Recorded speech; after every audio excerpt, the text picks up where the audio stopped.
and it would be nice to maybe kind of walk us through your initial issue, why you wanted to go and get regressed hypnotically, but your actual sighting that you and your sister experienced that one night on a lonely highway in Idaho somewhere. That's right. It was in 19...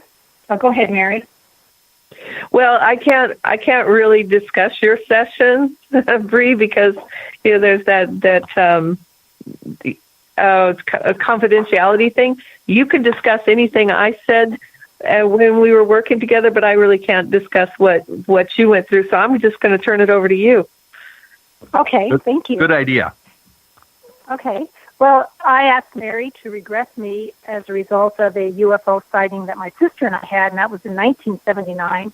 And I'll just briefly describe the encounter. It was about 2:30 in the morning. We were driving from Seattle to the ski resort, Sun Valley, Idaho. And we were getting close. We were maybe an hour and a half out of Sun Valley.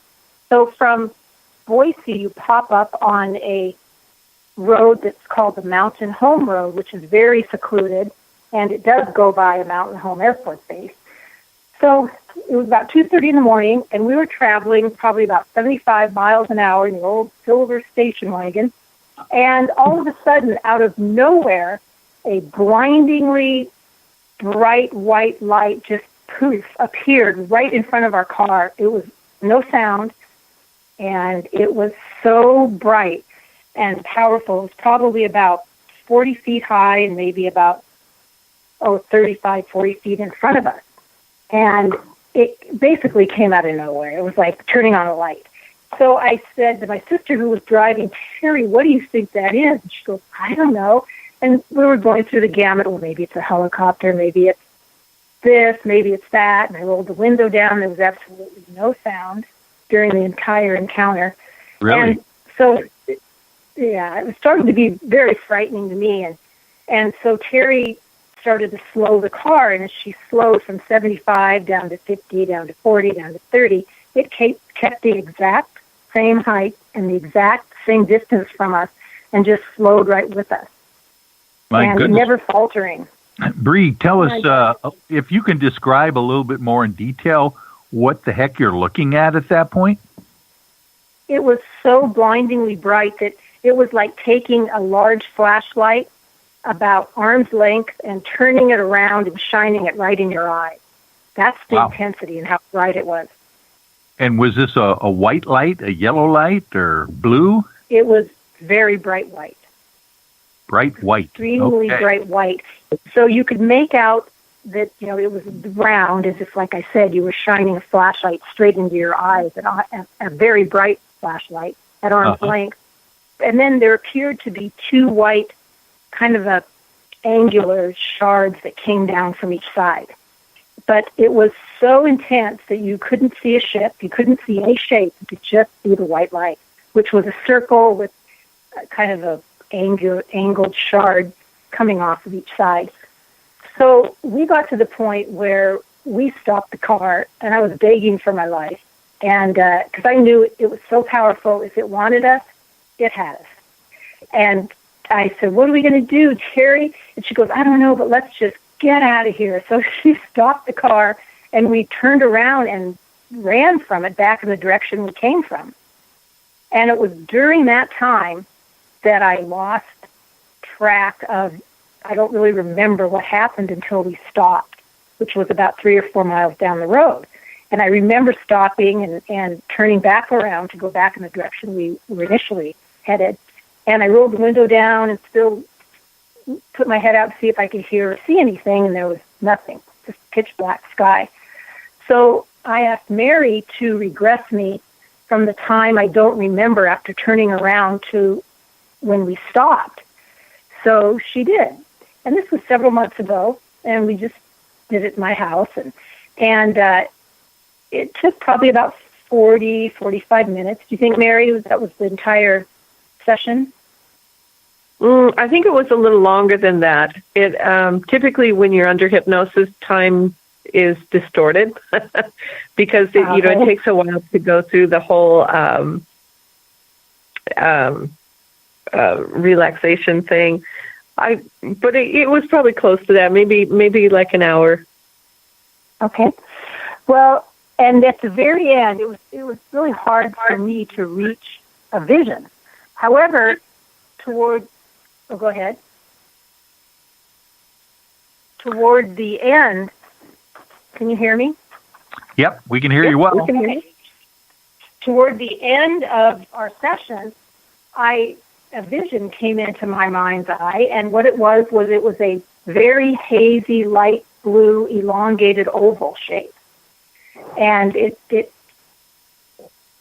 was not, the lines weren't clear at all. It was just a hazy oval shape. And all of a sudden I saw two gray figures. They weren't really of human shape, but they were upright.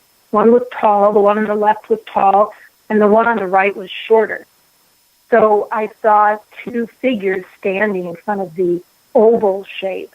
And at that point, I felt I was laying flat on a surface. It wasn't alarming. It was actually I felt comfortable, and it was just more observing a vision. And that's something that I had never thought of and never came to mind during that encounter. So that's what I got out of the regression, which I thought was quite interesting and kind of helped me put some pieces together as to when I didn't remember when we turned the car around until when we stopped. Wow, that's fascinating. And during this, go ahead, Mary. Can I ask you, Kathy, because I remember we talked about how you felt while you were in that, you were on a flat surface and these beings were around you in the blue light. But how did you feel emotionally in that situation? Well, I felt comfortable and relaxed. Yeah. Mm-hmm. Which I thought was really fascinating, because when you were in the car, you felt terrified. Right. Isn't that interesting? It was so frightening. I thought we were going to be taken away forever. And from what I understand, you didn't have any other vehicles or cars come by during this entire event. That's right. We didn't pass a car, or a car didn't pass us when we were moving forward when we saw the object, or when we turned around and retreated from the bright light, we, again, didn't see one vehicle for miles and miles and miles. It was just us and that bright light. Wow. Okay, well, that is a great example about how regressive hypnosis can help people retrieve, potentially memories from a lost period of time. And that's one thing I'm thinking about, is that if there was anything that happened at the Takalak Lake campground where we were ensconced with the UFO I Team, because I can't remember why it took so long for me to get up at 3:15 in the morning and then go to the bathroom and then come back. What I thought was at least maybe 5 minutes, couldn't be more than that, and it was an hour of time missing for some reason. That's something that I would be interested in checking on. Here's another aspect of that entire event that night that is very fascinating, is that I wear a wristwatch on my right wrist that has one of these dials that light up with fluorescence at night for a period of time, because it gets the sunlight and holds it for, maybe about a half an hour. That's about all that my watch will glow after I turn the lights off, typically. And I went to bed at that point no later than 1 o'clock in the morning that night.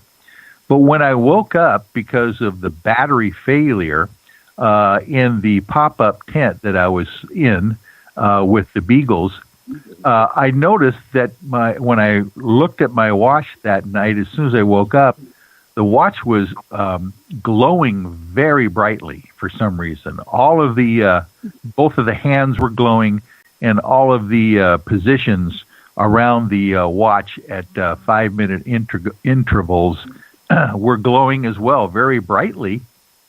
And it didn't hit me at the time that would be very strange, because normally at 3 o'clock in the morning, or even much earlier than that, my watch is unreadable in the middle of the night. So that was kind of fascinating. And here's another aspect of this whole thing it's definitely electromagnetic effects is in the morning after Kevin Beagle had changed the battery over to a fresh battery, because he thought that the first one was depleted for some reason in the middle of the night. He found out that the battery that he switched the cables from was just fine. It did not drain completely like we thought it was. It was down, maybe he said, about halfway as far as the charge would go, but there's no way it should have stopped giving power in the middle of the night like it did. So again, we're talking these electromagnetic effects that were very prominent at the Takalak Lake area. Now, let me tell you the real kicker on this whole thing that happened at Takalak Lake, because the very next day, after all of these electronic problems that we had with Mary's vehicle dying the night before, with Dan Weiss's vehicle dying on Monday night in the middle of the night, which was actually Tuesday morning around 3 o'clock, and the battery at the pop-up trailer that I'm sleeping in doesn't just die. I mean, it just stops for some reason, and my watch is glowing brightly in the middle of the night like it should not have. And then, of course, you've got the missing time. But the next morning, we're sitting around the campfire just before we get ready to do some more investigations that day. We're warming up and we're drinking our coffee, and we decide, I don't know why I thought of this, but out of the blue, we're talking about the electromagnetic problem of Dan Weiss's car just quitting in the middle of the night and couldn't even turn his light on, his dome light inside the vehicle. I decided, well, how many compasses? I asked the team that was there, do we have any simple compasses? And we ended up getting about 4 of them together, including we had a digital GPS meter off of Scotty's motorcycle. So he is walking around, the engineer, with his positioning system, and we're walking around with our compasses. And what I did is I positioned everyone with a compass, or the digital compass that Scotty had, in about 5 different spots around the perimeter of our campsite. And then I asked everyone, from where you are, there's probably a circle that might be, maybe 20 yards in diameter. That's how they were positioned around the campsite area. And I asked everyone to point in the direction that their compass that they're holding in their hand is pointing. First of all, Scotty's digital GPS system would not work at all. He had a battery in it. It was a brand new battery. It worked coming up to the campsite, and it worked during the day just fine. He knew exactly where he was with GPS coordinates all the time. When he tried to get his GPS system to work when we were doing this experiment, it just did not even come on. It was totally dead.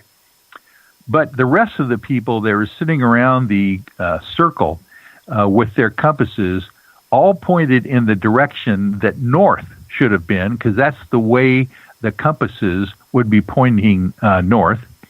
And guess, I don't know, I'll ask you ladies to guess what happened to the direction that each one of their compasses were pointing. I guess they all went the opposite direction. Mary, what do you think?